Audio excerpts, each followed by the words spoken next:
اور جب دیکھا کہ آپ بھوٹیا کی جھونپڑی میں گھس گئے تو پھر واپس آ گئے اور دوسرے دن آپ کے آنے سے پہلے ہی پہنچ گئے اور کہنے لگے بھائی صاحبہ اگر اجازت ہو تو میں آپ کے کام کر دیا کروں. تو بھائی صاحبہ کہنے لگی کہ تم کون؟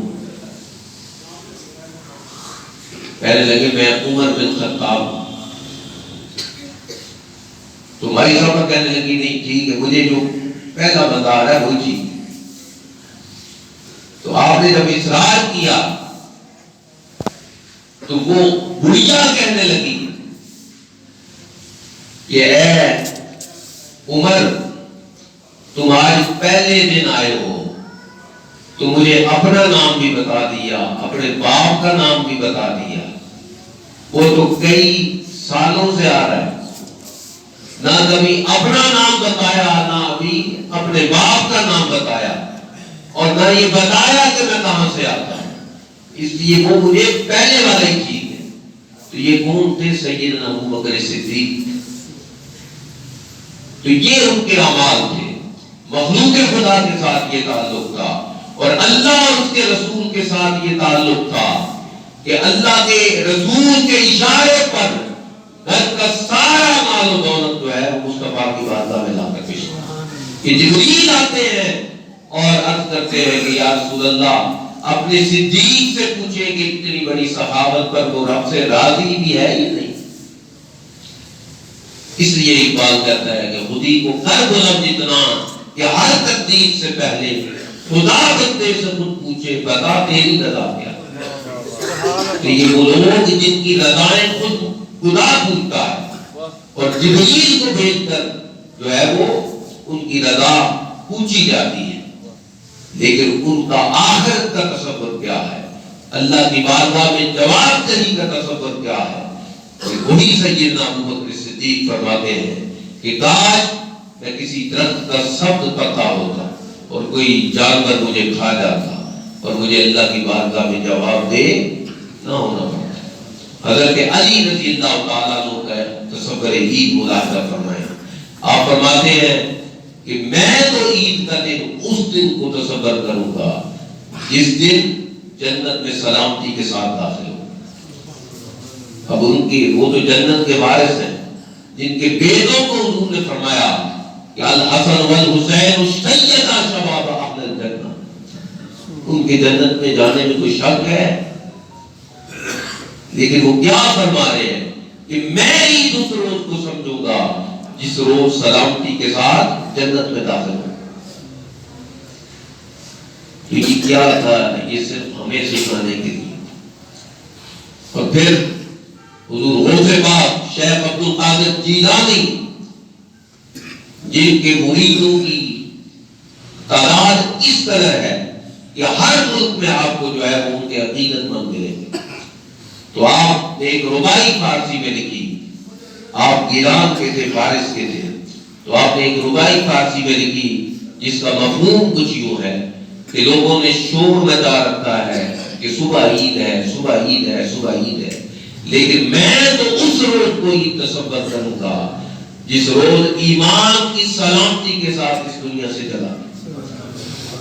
اب دیکھیں جن لوگوں سے لوگ ایمان سیکھتے ہیں، جن کو جو ہے وہ اللہ تعالیٰ اور اس کے رسول صلی اللہ علیہ وسلم کا خصوصی قرب حاصل ہے اور وہ آل رسول میں سے ہیں اور جن کی بچپن سے ایسی تربیت ہوئی ہے کہ ماں نے لوریاں دیتے ہوئے قرآن سنائے اور 15 پارے ماں کی گود سے حفظ کر دی، دودھ پیتے بچے نے حفظ کر دی.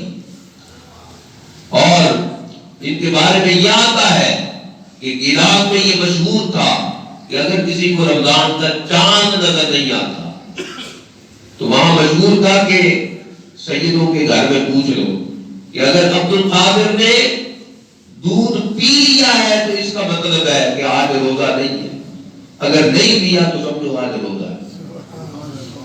یعنی روزے کا آغاز اور عید کی نماز لوگ اگر چاند نہیں نظر آتا تو ان سے پوچھ کے ادا کریں.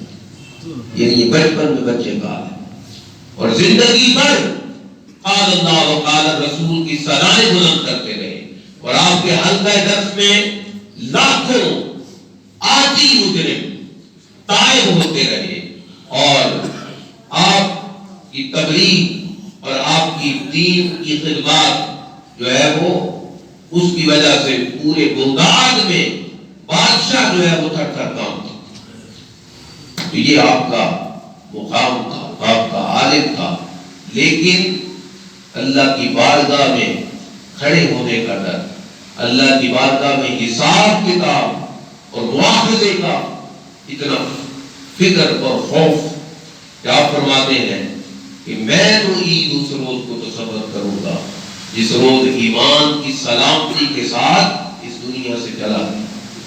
تو خدا کے ذی بقار یہ ایمان کی سلامتی یہ بڑی نعمت ہے۔ حضرت سلطان باہو علیہ الرحمہ آپ نے فرمایا جان سلامت ہر کوئی مانگے، ایمان سلامت کوئی۔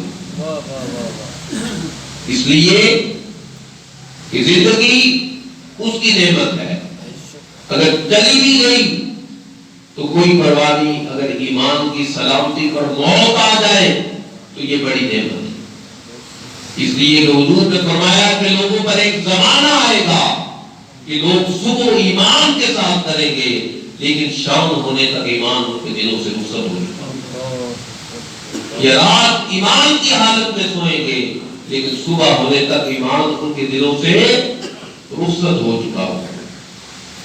تو اس لیے نیک اعمال کی قبولیت جو ہے وہ اس کی فکر یہ ہمارے اکابر کی سنت ہے اور اس کے لیے دعا کرنا یہ انبیاء کی سنت ہے۔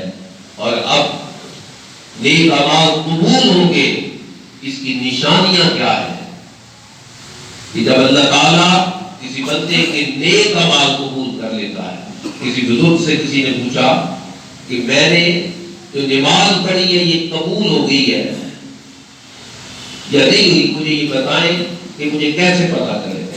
تو آپ نے فرمایا اگر ایک پڑھنے کے بعد دوسری کی توفیق مل گئی تو سمجھو پہلی قبول، اگر وہ پہلی قبول نہ کرتا تو دوسری کی توفیق ہی نہ دیتے۔